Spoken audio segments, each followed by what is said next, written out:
Good afternoon, student. Welcome to the VVPS e-learning classes.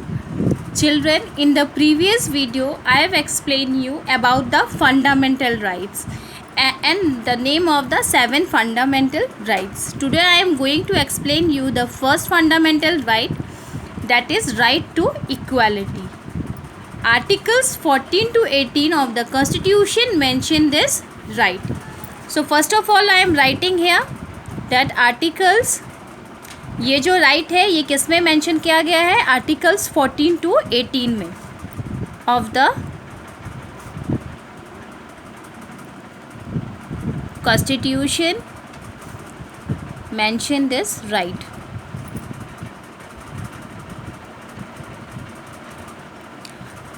Now first one is that in this right it is equality before law. All are equal before the law. All citizens are equally protected by law without any discrimination. There is rule of law in India. इसका मतलब भारत में ये कानून है कि जितने भी citizens हैं भारत के, जितने भी नागरिक हैं उन सब के अंदर कोई भी भेदभाव नहीं होना चाहिए. हमारे कानून में ये नियम बनाए गए हैं कि सबको इक्वालिटी राइट्स मिलना चाहिए. सो this is the first point. So here I am writing it. The first one is equality before law.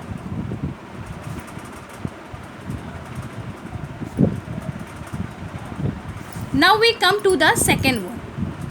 Second one is the provision of discriminations. मतलब कहीं पे किसी भी तरीके का कोई भेदभाव न हो. The state shall not discriminate against any citizens on ground only of religion, caste, race, sex, place of birth or any of them. No citizen shall be discriminated on any of the above ground with regard to access to shop, hotel, use of wells, tank, Ghat, road, park and public resort. इसका मतलब अब किसी citizen पे कोई बाउंडेशन नहीं है ये सारे फील्ड्स में जाने के लिए, चाहे वो शॉप हो, होटल हो या कहीं पे कोई पार्क हो, वहाँ पे किसी के लिए कोई पाबंदी नहीं है कि ये मतलब ये सिटीज़न जा सकता है या ये आदमी जा सकता है, ये नहीं जा सकता है. चाहे वो किसी भी कास्ट का हो, वो कहीं का भी हो, उसके लिए कोई रूल रेगुलेशन नहीं बनाया गया, कोई बाउंडेशन वहाँ पे नहीं है. So this is our second rights. Second point of this right. The second one you write down, it is the provision of discrimination.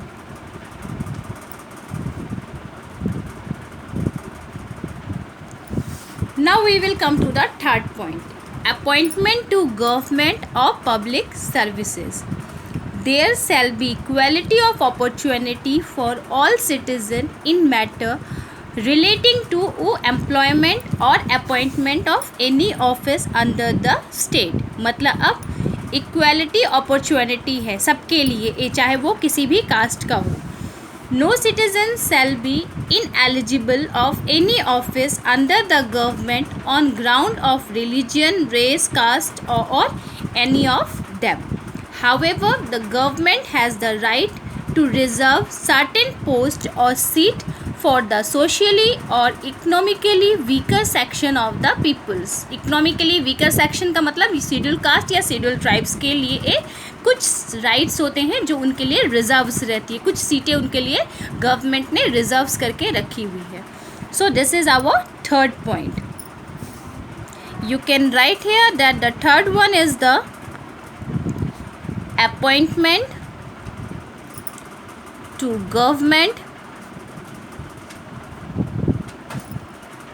or public services. So children, up to here it is clear. Now we come to the fourth point. The fourth one is the abolition of untouchability, यानी कि छुआछूत को पूरी तरीके से ख़त्म कर देना, बैन कर देना. Article 17 say that untouchability is abolished and its practices in any form is forbidden. It has been declared a punishable offense. अगर कहीं पे ऐसा कुछ होता है तो उसके लिए ये लोगों को पनिश भी किए जा रहे हैं. सो ये सारी चीज़ें जो है ये आर्टिकल 17 पे मेंशन किया गया है. The fourth one is abolition of untouchability.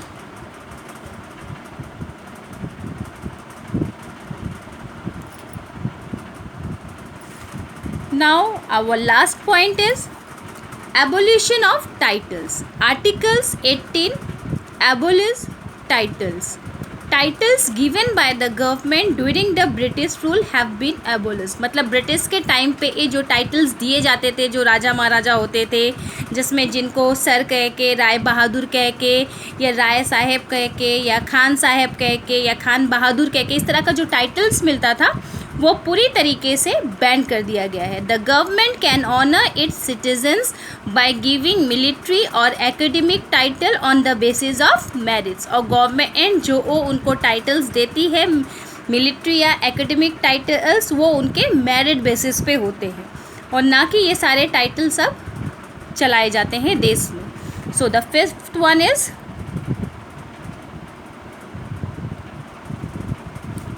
abolitions of titles.